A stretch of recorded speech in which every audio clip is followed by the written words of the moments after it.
17살 여자아이가 있었어요. 한눈에 봐도 너무 이뻐요. 하지만 이 여자아이는 남자친구와 친구를 차로 들이받아 숨지게 한 아이입니다. 그런데요, 미국 사람들이 가장 화를 낸 사람은 이 아이가 아니었습니다. 바로 부모였습니다. 넷플릭스 더 크래쉬를 보면서 저는 계속 이런 생각이 들더라고요. 도대체 이 아이는 어쩌다 이렇게 된 거지? 오늘은 사건보다 왜 미국 사람들이 이 살인자 여자아이보다 그 부모에게 더 분노하는지 그 이야기를 해보려고 합니다. 2022년 7월 31일 새벽 17살 맥킨지 슈릴라는 남자친구 도미닉과 친구 데이비언을 차에 태우고 차를 몰고 있었어요.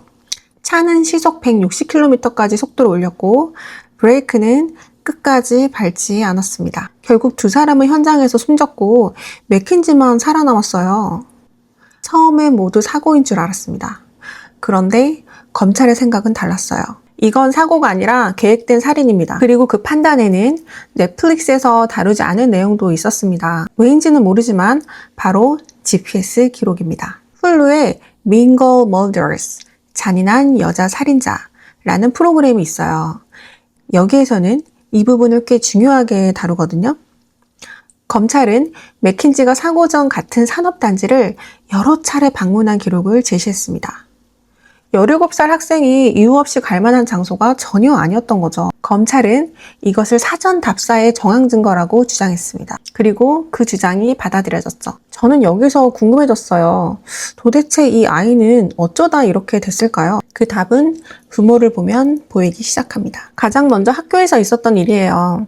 맥킨지는 동급생에게 학폭을 저질러서 정학 처분을 받습니다. 그런데 아버지 반응이 예상과는 달랐어요. 괜찮아. 아빠는 널 믿어. 아니, 학폭 굉장히 안 좋은 행동이죠. 그런 딸을 훈계하지도 않고 감싸기만 한다면 자신의 행동에 책임을 배우지 못하지 않을까요? 그리고 이게 끝이 아니었습니다. 맥킨지는 어린 나이부터 대마초를 피우기 시작합니다. 그런데도 아버지는 이렇게 말해요. 차라리 다른 마약보다 대마초가 낫지. 그게 뭐 어때서?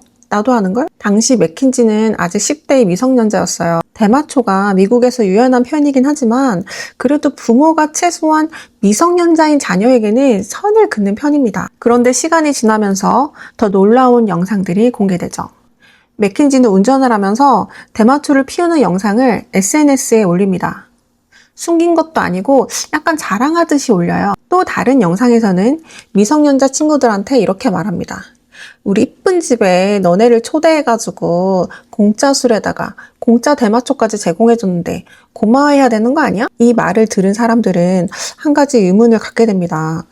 부모는 진짜 몰랐을까? 그리고 부모는 또 하나의 결정을 합니다. 미성년자인 10대 딸이 남자친구와 함께 살겠다고 하자 허락해줍니다. 이유는 이랬어요. 우리 딸은 충분히 성숙하니까요. 하지만 결과적으로 그 집은 미성년자들의 음주와 대마초가 이어지는 공간이 되고 말았습니다. 학폭, 대마초, 미성년자 음주, 동거. 재판이 진행될수록 사람들은 하나의 공통점을 이야기하기 시작합니다. 누군가 한 번쯤은 안 된다고 말했어야 했어. 그리고 재판에서 공개된 문자 메시지는 왜 사람들이 이런 생각을 하게 됐는지 더 선명하게 보여주게 됩니다. 그런데 여기서 사건은 더 심각해집니다. 맥킨지와 도미닉은 헤어졌다 다시 만났다를 반복하는 관계였어요. 깨붓을 반복하는 커플이죠. 보통 안 좋은 인연들이 이렇습니다. 주변 사람들의 이야기로는 도미닉이 관계를 끝내려고 할 때마다 맥킨지가 쉽게 받아들이지를 못했다고 해요. 도미닉의 형은 재판에서 이런 증언도 했습니다. 동생이 부모님께 전화해서 맥킨지 좀 데려가 달라고 했어요. 차에서 못 내리게 한다고요. 사고 며칠 전 촬영된 영상도 공개가 돼요. 맥킨지는 카메라를 보면서 이렇게 말합니다. 문 당장 열어. 아니면 집에 침입할 거야. 네 차도 다 긁어버릴 거야. 남친한테 집착이 엄청나죠. 본인 감정도 잘 컨트롤 못하는 것 같고요. 그리고 사고 당일날 새벽 도미닉은 엄마에게 전화를 겁니다. 엄마, 맥킨지가 차에서 내려주질 않아. 나 도저히 못 내리겠어. 이 통화는 나중에 재판에서 매우 중요한 장면으로 언급됩니다. 그리고 며칠이 지나지 않아 이 차량은 시속 160km가 넘는 속도로 건물을 향해 돌진했습니다. 여기서 끝이 아니에요. 재판에서는 부모와 맥킨지가 주고받은 문자도 공개됐습니다. 새벽 3시 맥킨지는 아빠한테 문자를 보냈어요. 아빠, 나 술 좀 사다 줄 수 있어? 당시 맥킨지는 10대 미성년자였습니다. 딸이 해달라는 거는 뭐든지 다 해주는 부모였던 거죠. 당연히 훈계는 전혀 없었고요. 그런데 사고가 난 뒤에도 사람들을 놀라게 한 장면이 또 있었습니다. 사고가 발생한 건 2022년 7월이었고 약 3개월 뒤 맥킨지는 보석으로 풀려난 상태에서 재판을 기다리고 있었어요. 그런데 그 시기에 SNS 영상 하나가 큰 논란을 일으키게 됩니다. 그때가 미국 할로윈 시기였는데요. 맥킨지는 시체 분장을 한 채 춤을 추는 영상을 SNS에 올렸고 검찰은 이 영상을 재판에서 반성의 흔적이 보이지 않는다는 증거 중 하나로 제시했습니다. 2명이 목숨을 잃은 지 불과 3개월이 지난 시점이었습니다. 여러분, 자신이 그렇게 사랑했던 사람과 친구가 본인으로 하여금 세상을 떠났는데 3개월 만에 시체 분장을 하고 춤을 춘다고요? 이해가 가시나요? 그리고 재판이 시작됩니다. 맥킨지의 어머니가 재판대에서 발언을 합니다. 피해자 가족에게 위로를 전하는 취지였는데요. 도미닉, 우리에게 정말 가족과 같은 아이죠. 정말 너무 마음이 아프네요. 데이비언, 그 아이는 딸이 새로 사귄 지 얼마 안 된 친구라서. 이 말을 들은 판사는 곧바로 지적합니다. 그렇다면 그 청년의 생명은 소중하지 않다는 건가요? 우리랑은 생각이 다르시군요. 법정안은 순식간에 무거워졌습니다. 그리고 이 부분에 대한 미국인들 틱톡 댓글도 참 재밌는데요. 맥킨지의 엄마가 챗 GPT한테 위로문을 써달라고 했어야 된다. 최소한 저런 실언은 안 했을 텐데. 그런데 더 놀라운 장면은 바로 다음이었어요. 이 판사의 지적을 들은 뒤 맥킨지의 어머니는 딸을 보면서 말합니다. I love you so much. 피해자의 가족들이 바로 앞에 앉아 있었어요. 자신의 소중한 자식을 살해한 여자아이입니다. 그 아이를 향해서 너무 사랑한단다 얘야. 이 장면이 공개된 뒤 미국에서는 부모의 태도에 대한 비판이 더욱 거세졌습니다. 그리하여 재판부는 모든 증거를 종합한 끝에 맥킨지에게 계획살인죄를 포함한 혐의에 대해서 15년 뒤 가석방이 가능한 유죄를 선고했습니다. 재판이 끝났다고 해도 논란이 끝난 건 아니었습니다. 오히려 많은 사람들이 놀란 건 부모의 이후 행동이었어요. 아버지 스티브 쉬렐라는 여러 인터뷰에서 우리 딸은 마녀사냥을 당했습니다. 라면서 재판 결과를 받아들이지를 않았어요. 심지어 판결은 이미 정해져 있었다.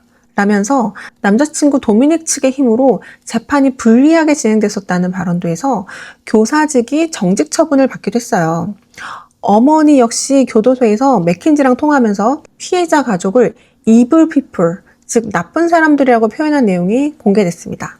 많은 사람들이 분노한 이유는 단순히 딸을 사랑해서가 아니었습니다. 두 청년 가족에게 사과를 하거나 안타까움을 전하는 말보다 끝까지 딸의 입장만 감싸는 모습이 반복됐기 때문이죠. 그런데 여기서 끝이 아닙니다. 부모는 항소를 준비하면서 새로운 주장을 내놓았어요. 도미닉이 사고 전부터 맥킨지를 위협했고 차량 사고를 내겠다는 말을 했다는 취지의 주장이었죠. 하지만 법원은 이런 주장을 받아들이지 않았고 항소는 기각됐습니다. 이 과정에서 피해자 가족은 이미 세상을 떠난 도미닉이 다시 비난의 대상이 되고 있다면서 큰 상처를 받았다고 말했어요. 도미닉의 누나는 결국 이렇게 이야기합니다. They created a monster. 부모가 괴물을 만들었습니다. 이 한마디가 미국 사회가 이 사건을 바라보는 시선을 가장 잘 보여주는 말이었을지도 모르겠습니다. 그런데 놀랍게도 지금도 맥킨지를 응원하는 사람들이 있습니다. 페이스북에는 프리 맥킨지라는 페이지까지 만들어졌고 너무 예뻐서 감옥에 있기 아깝다 라는 댓글도 적지 않았습니다. 저는 이 장면을 보면서 자연스럽게 다른 사건이 떠올랐어요. 루이지 만지오네 사건. 기억하시나요? 그때도 너무 잘생겨서 살인자 같지가 않다라는 반응이 쏟아졌었죠. 외모가 범죄의 무게를 바꿀 수 없는 거죠. 반면 피해자 가족의 시간은 아직도 멈춰 있습니다. 맥킨지는 32살이 되면 새로운 삶을 시작할 수 있죠. 가정도 꾸릴 수 있고요. 반면에 도미닉과 데이비언은 다시 돌아올 수가 없습니다. 맥킨지 부모는 아이가 보고 싶으면 면회를 가면 되죠. 교도소에 있으니까요. 하지만 피해자 가족은 아이를 다시 만날 기회조차 영원히 없습니다. 저는 이 사건을 보면서 가장 오래 기억에 남는 사람은 맥킨지가 아니었습니다. 바로 부모였습니다. 아이를 사랑하는 것과 아이가 잘못했을 때 끝까지 감싸주는 것은 절대 같은 게 아니라고 생각을 해요. 어쩌면 부모가 가장 먼저 아이에게 가르쳐야 되는 거는 세상에는 안 되는 것도 있다 라는 사실인지도 모르겠습니다. 여러분들은 어떻게 생각하세요? 이 사건에서 가장 큰 책임은 누구에게 있다고 보시나요? 여러분의 생각을 댓글로 알려주세요. 영상이 도움이 되셨다면 구독과 좋아요 부탁드립니다. 그럼 전 다음 영상에서 뵐게요.